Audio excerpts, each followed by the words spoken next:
नमस्कार, good morning India में आपका स्वागत है। मैं हूं अदिति राजपूत, मेरे साथ हैं जया कौशिक त्रिवेदी। उत्तर प्रदेश की बात करते हैं, जहां पर विकास दुबे का जो मामला था वो सभी को याद होगा कि किस तरह से पहले पुलिस वालों पर विकास दुबे की पूरी टीम ने, पूरे गैंग ने हमला किया था। कई पुलिस वालों की जान उसमें चली गई थी और उसके बाद विकास दुबे का एनकाउंटर हुआ था। वैसी खबर कासगंज के एक गांव से आ रही, जहां पर वारंट लेकर गए पुलिस वालों पर बदमाश ने जानलेवा हमला कर दिया। एक पुलिस वाले की पीट कर हत्या कर दी गई, दूसरे को अधमरा कर दिया गया। घटना कासगंज के नगला धीमर की है, जहां पर मोती नाम के बदमाश का वारंट तामील कराने गए 2 पुलिसकर्मियों पर बदमाशों ने जानलेवा हमला कर दिया। पुलिस कांस्टेबल की हत्या कर दी गई, जबकि दारोगा को बुरी तरह से पीटकर अधमरा करके उसको खेतों में फेंक दिया। हमले में मारे गए सिपाही का नाम देवेंद्र है और घायल दारोगा का नाम अशोक है। मुख्यमंत्री ने कहा है कि दोषी नहीं बचेंगे, साथ ही रासुका लगाने का निर्देश भी जारी कर दिया है। आज सुबह फॉरेंसिक एक्सपर्ट की टीम कासगंज में घटनास्थल पर पहुंच गई है और मौके से साक्ष्य जुटा रही है। पुलिस की टीम भी मौके पर क्राइम सीन की जांच कर रही है।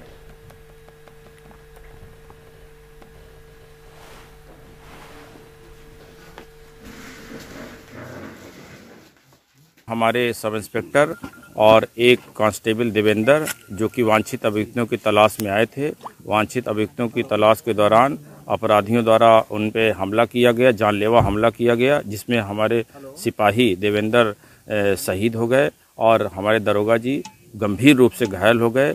घायल दरोगा जी को अलीगढ़ में इलाज के लिए भेजा गया, जो कि गंभीर अवस्था में है। और कमाल खान हमारे सहयोगी हमारे साथ जुड़ेंगे इस खबर पर तफसील से बताने के लिए। कमाल खान जुड़ चुके हैं हमारे साथ फोन लाइन पर।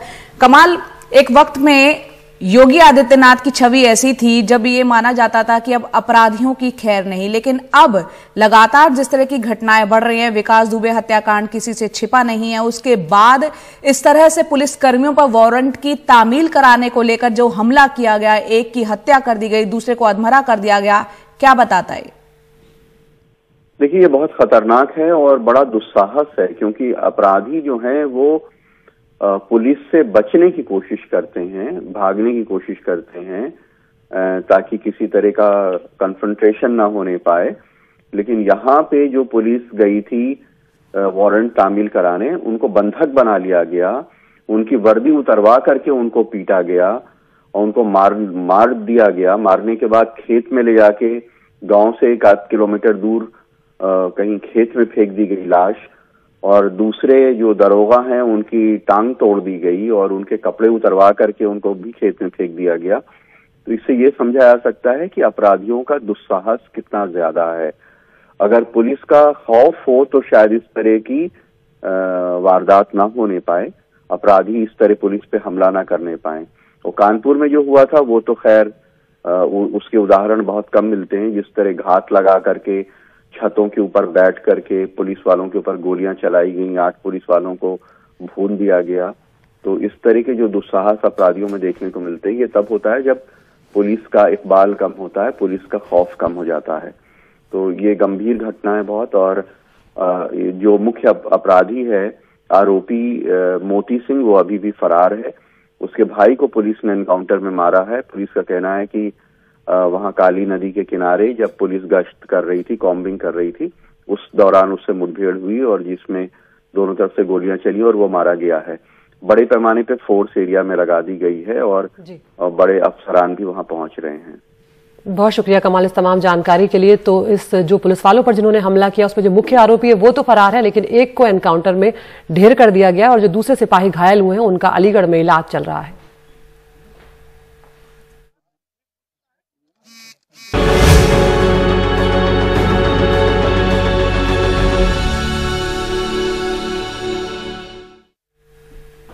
उत्तराखंड की बात करते हैं, जहां चमोली में जो हादसा हुआ, त्रासदी हुई, इसके बाद से अभी तक 200 लोग लापता हैं, उनका कुछ अता पता नहीं चल पाया है।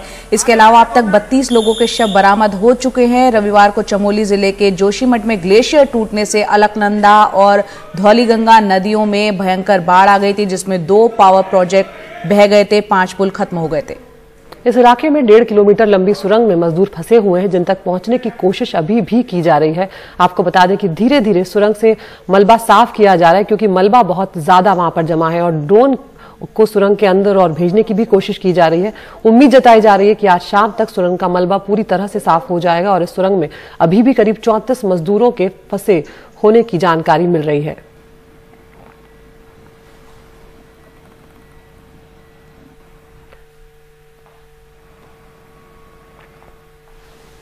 और हमारे साथ जुड़ गए हमारे सहयोगी दिनेश मानसेरा। दिनेश, क्या स्थिति इस वक्त वहां पर नजर आ रही है, क्योंकि अब वक्त बीतता जा रहा है, एक दिन जैसे जैसे बढ़ते जा रहे हैं, मजदूरों की जो सुरक्षित होने की जो संभावना है उस पर भी कहीं ना कहीं सवाल उठ रहे हैं। क्या जानकारी इस वक्त मिल रही है? जी बिल्कुल, आपका कहना सही है कि इस समय जो हालात हैं वो बचाव कार्य तो बराबर चल रहे हैं, लेकिन समय बहुत बीत चुका है और जो अंदर फंसे हुए मजदूर हैं उनको लेकर के सबकी चिंताएं बढ़ चुकी हैं। और जितने भी सेना के यूनिट्स हैं यहाँ पर, आईटीबीपी के, बंगाल इंजीनियरिंग के या एनडीआरएफ है या एसडीआरएफ है, वो भरसक कोशिश में लगे हैं कि सुरंग के रास्ते को खोला जाए। जो रात को ड्रोन से वहां तक पहुंचने की कोशिश की गई थी, लेकिन ड्रोन भी आगे मलबे की वजह से आगे बढ़ नहीं सका। लेकिन जो उनका कहना है, एनडीआरएफ वालों का, उनका कहना है कि इस समय जो पीछे गाड़ियां जो टनल के अंदर थी वो दिखाई देने लगी हैं और उम्मीद की जा रही है कि आज शाम तक जो है वहां तक एनडीआरएफ या जो बचाव दल के लोग हैं वो पहुंच जाएंगे। दिनेश, अंदर जो लोग फंसे हुए हैं, क्या उनसे एक भी बार अभी तक संपर्क साधा जा सका है? देखिए, कल तक तो वहां पे वायरलेस सिस्टम काम कर रहे थे, अंदर जो थे उनके जरिए उनसे संपर्क बराबर हो रहा था, लेकिन उसके बाद से संपर्क टूट गया। ऐसा माना जा सकता है कि बैटरी जो वायरलेस की है वो खत्म हो गई होंगी। और दूसरी कोशिश, एक नई कोशिश जो है, कल वायुसेना के जो पैराट्रूपर्स जो है वहां पे सुरंग की दूसरी तरफ उतारे गए थे हेलीकॉप्टर से, और वहां से भी टनल को तोड़ने की तैयारी की जा रही थी। और आज सुबह तक संभवतः, आज करीब दिन में ये संभवतः ये टनल एक तरफ से और खोली जा सकेगी, तो और अच्छे हालात पता लगेंगे। वहां के हालात और ज्यादा साफ हो पाएंगे जब टनल का पूरा रास्ता खुल जाएगा। बहुत बहुत शुक्रिया दिनेश मानसेरा इस पूरी जानकारी के लिए आपका।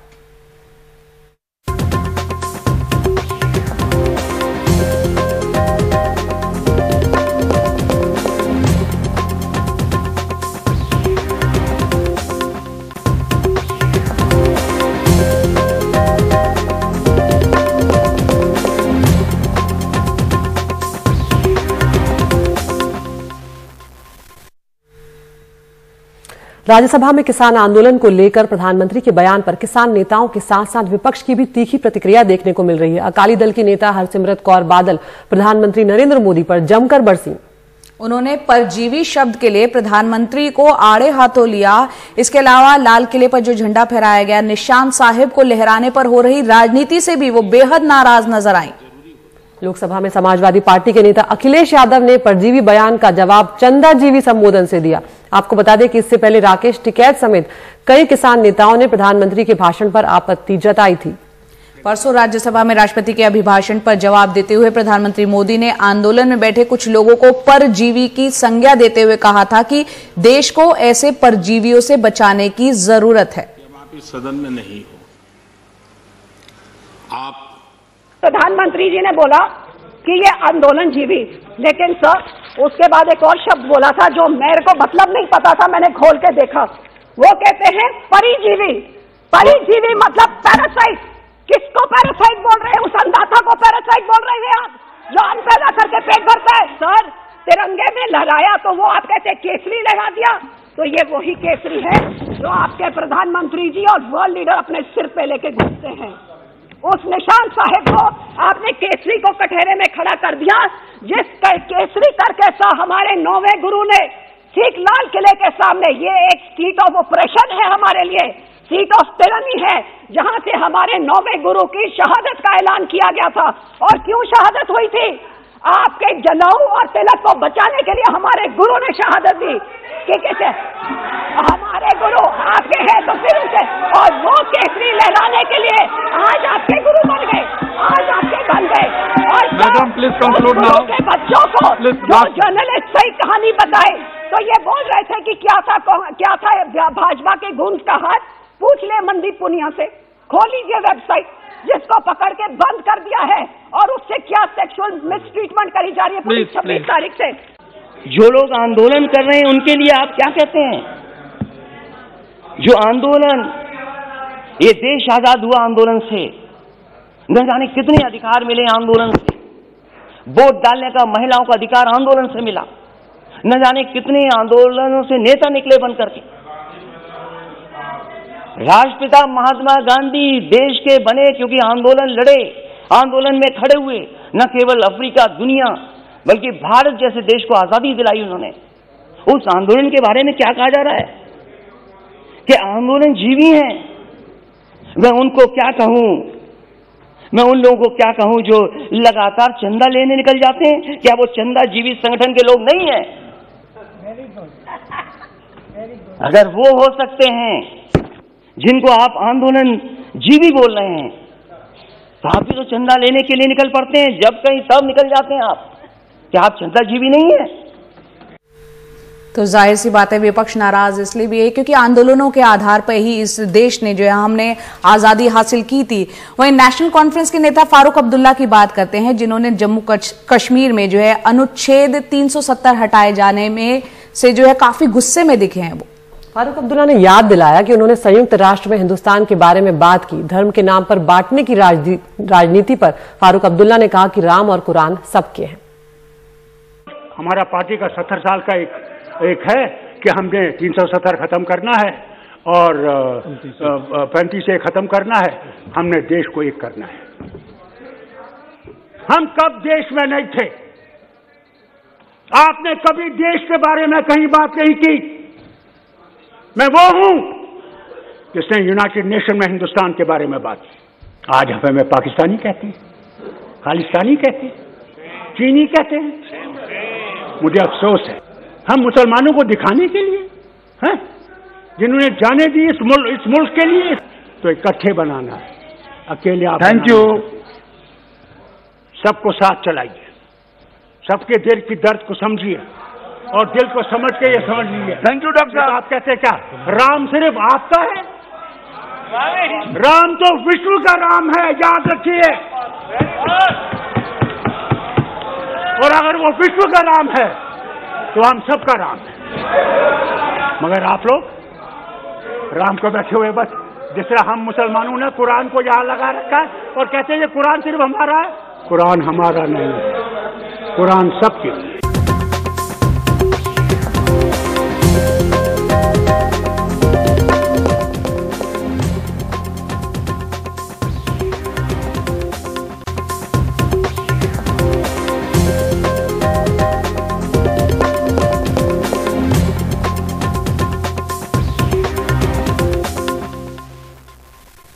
और अब वक्त हो चला है आपको टॉप 5 खबरें बताने का। आपको एनडीटीवी इंडिया के यूट्यूब चैनल पर जाना है और पोल का हिस्सा बनना है। आपको बताना है पूरा दिन आप किन खबरों को विस्तार से देखना चाहते हैं। पहली खबर उत्तर प्रदेश से, जहां कासगंज में विकास दुबे जैसा कांड हुआ है। दूसरी खबर प्रधानमंत्री के परजीवी वाले बयान पर हरसिमरत कौर का पलटवार। तीसरी खबर है आज यूपी के सहारनपुर में प्रियंका गांधी की किसान पंचायत होने जा रही है। चौथी खबर है संसद में छल के प्रधानमंत्री मोदी और गुलाम नबी आजाद के आंसू। पांचवी और आखिरी खबर दिल्ली से, जहां दिल्ली वासियों के लिए थोड़ी राहत की खबर, कोरोना से एक भी मौत नहीं हुई है। अप्रैल के बाद से 24 घंटे के अंदर का ये पूरा डाटा है। बहुत ये तमाम खबरें हमने आपको विस्तार से दिखाने की कोशिश की। उम्मीद करते हैं हर खबर के हर पहलू से आप रूबरू हुए होंगे।